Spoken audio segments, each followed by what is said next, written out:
Would you like to see an x-ray of your soul, an x-ray of your emotional infrastructure? Well, just like the body, today with scans, with x-rays, with different types of technologies, we can see the inner workings of what makes us tick.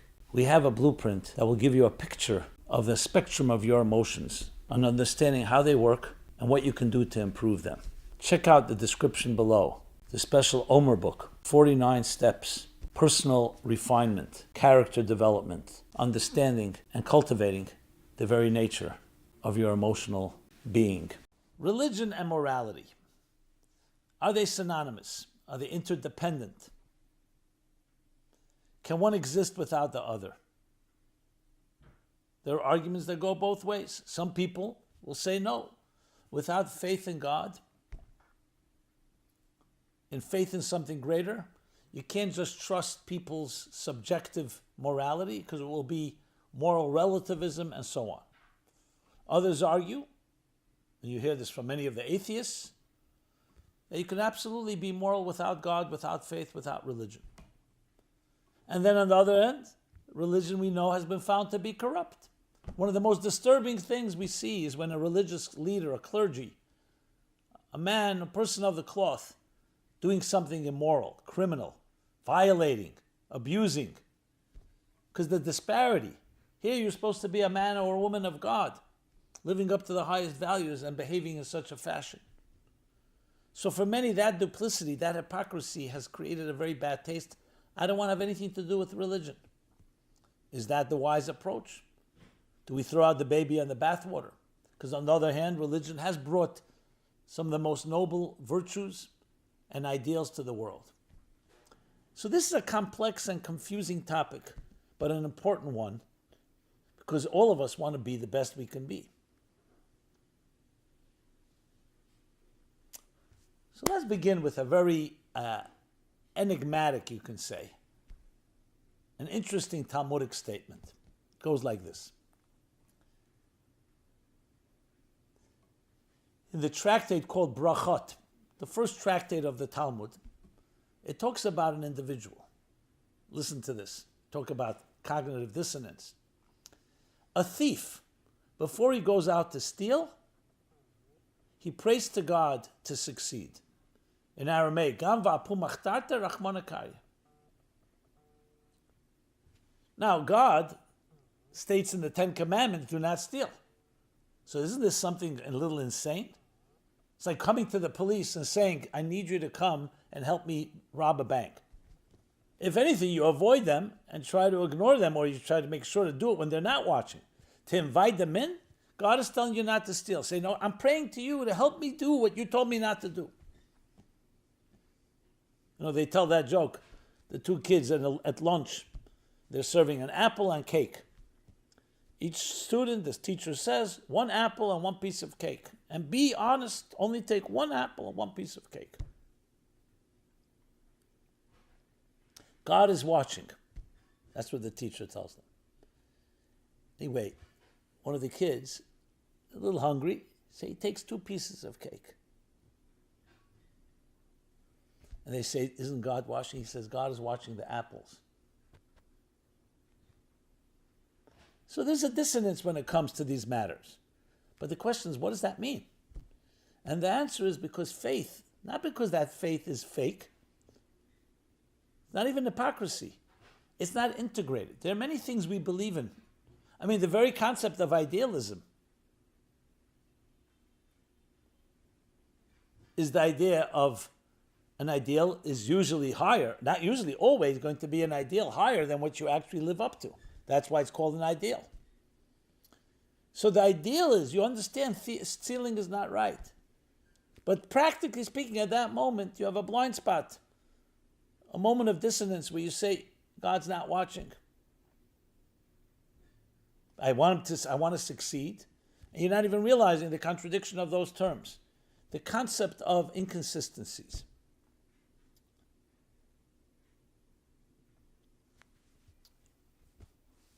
On a deeper level, it means that faith can often be detached. Call it makif in the language of Kabbalistic and Hasidic language. It's makif, it's not been internalized. So that immediately explains to you why a person can be a religious person and be immoral.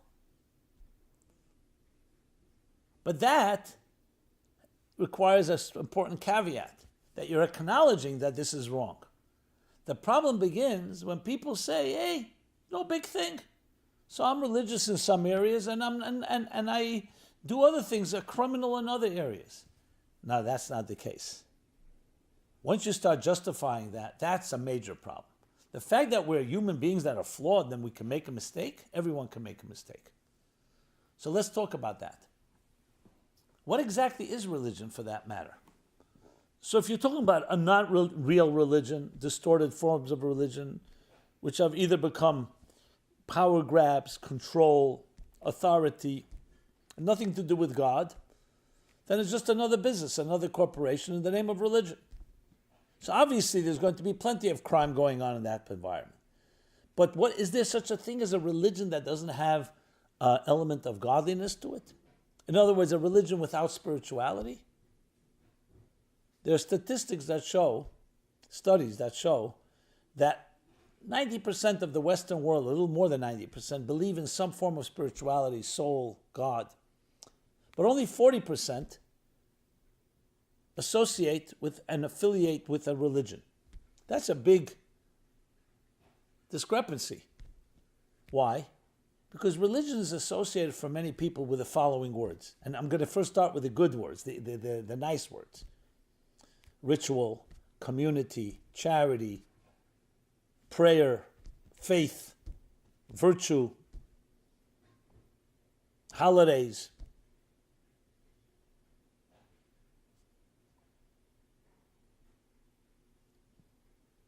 When you start with the negative words, you'll have words like guilt, anger, punitiveness, judgment, condescension, hypocrisy.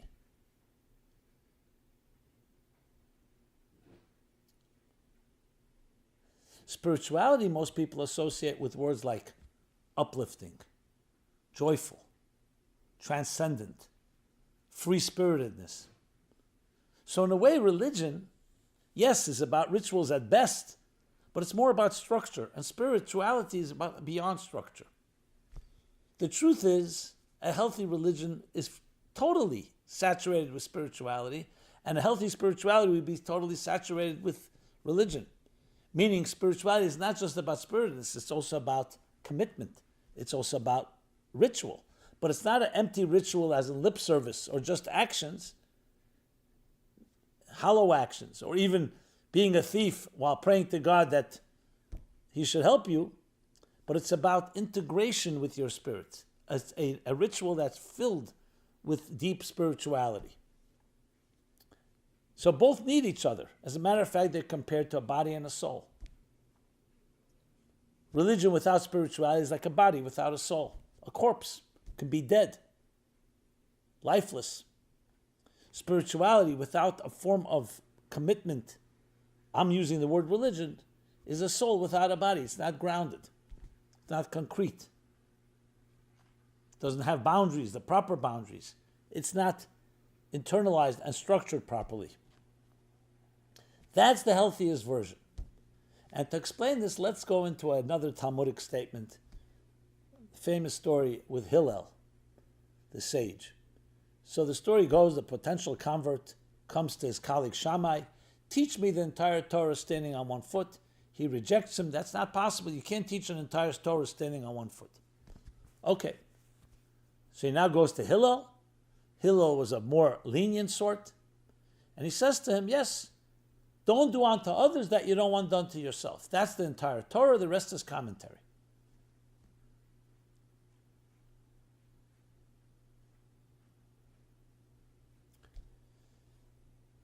Okay, the beautiful, the golden rule. It's another way of saying that in the converse of saying, love your fellow like yourself. V'ahavta l'recha kamocha. Don't do unto others that you don't want done unto yourself. That's the entire Torah. The rest is commentary. The obvious question is beautiful. Well, you look in the Torah, there's a whole body of laws that seemingly have nothing to do with human relationships. Laws of kosher, prayer, offerings, All the laws between man and God, well, they don't relate to the idea of don't do unto others that which you don't want done to yourself. So how could Hillel say it's the entire Torah? He could say it's the entire Torah that deals between man and man. Laws of charity, of kindness, of virtue, of gratitude, inviting guests, visiting the sick. There's a whole series of laws that go under the rubric, don't do unto others that we don't want done to yourself. But not what about the laws between you and God? And conversely, you can ask the question, there are many people who don't keep Torah and they're very kind to others. And there are many people who keep Torah and are not kind to others. So Hillel's statement, as beautiful as it sounds ostensibly, one second here. And here's the answer. In brief, it's in the book called Tanya, the classic magnum opus of Rabbi Shneur Zalman of Liadi, chapter 32, which corresponds in Hebrew, 32 is Lev, which means heart, Lamed Beis. The letter 32 is the numbers Lamed Beis, Lev, which also can be pronounced as love. So he talks about love. And he says, what is love? So we know there are many ways you can explain love, biological love. He says love is fundamentally a spiritual experience. It's the dominance of spirit over matter. Because as long as you see yourself as a material human being, as a physical human being, you can never love another like yourself because physicality, by definition, separates us.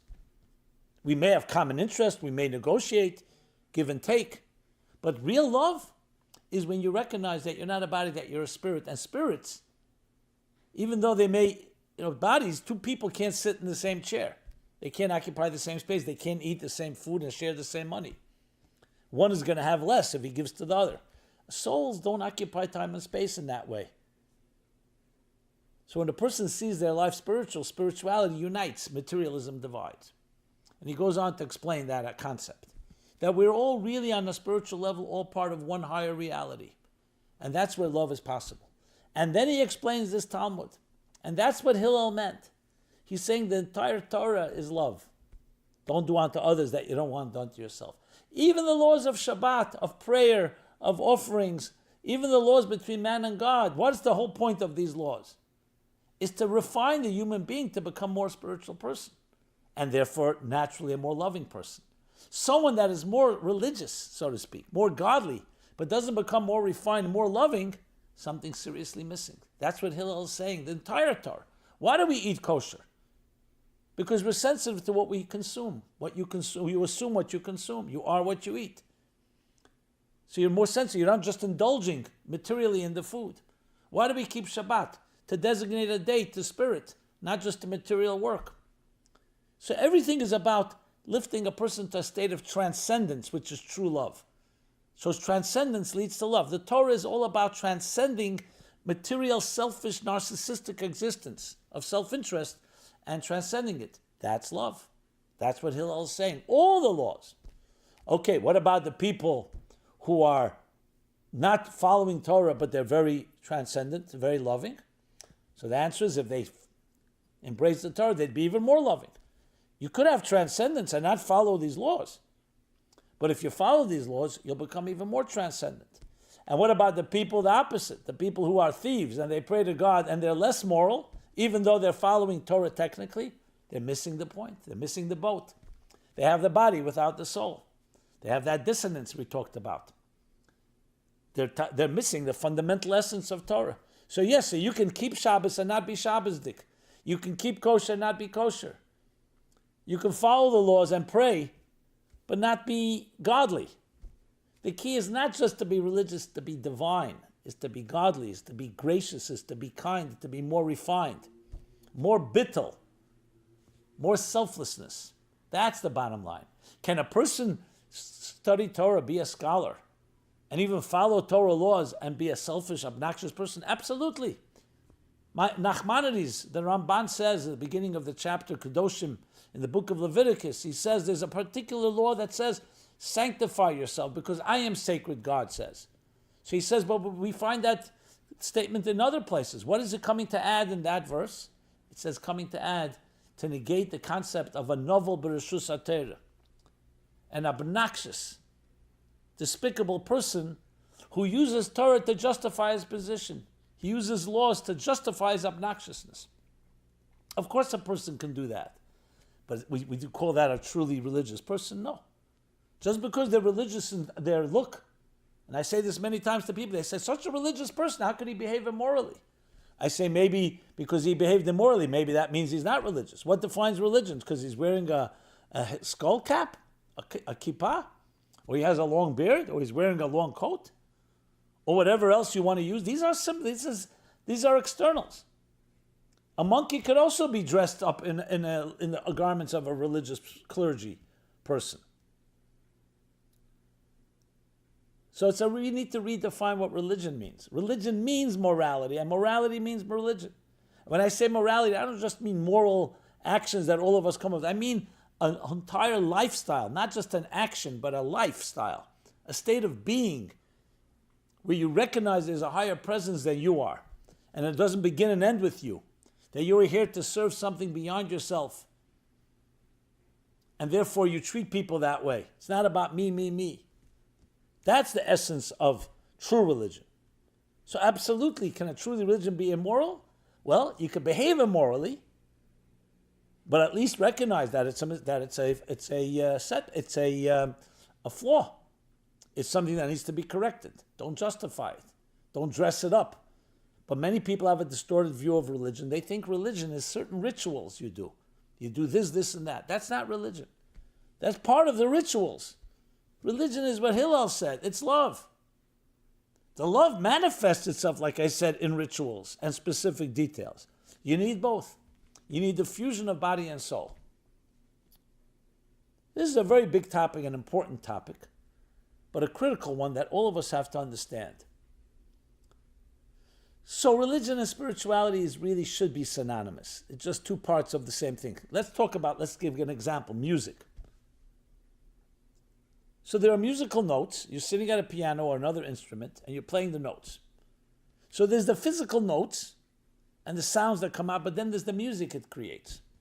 If you were just banging on the keys or strumming the violin, and no music came out, or the music didn't sound like music, that's like a ritual without a soul.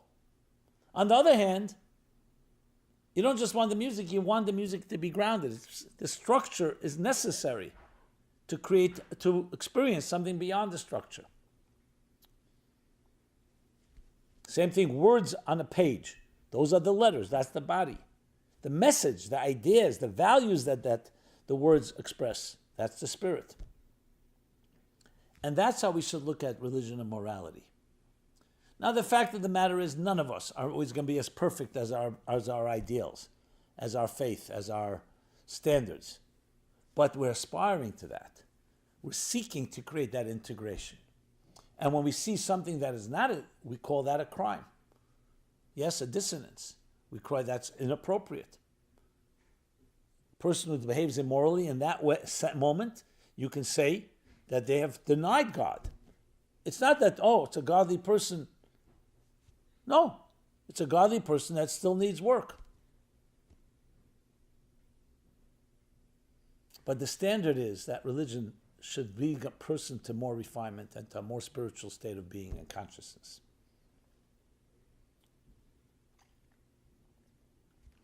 This is Simon Jacobson, a Meaningful Life Center, meaningfullife.com, where you can find this and many other programs.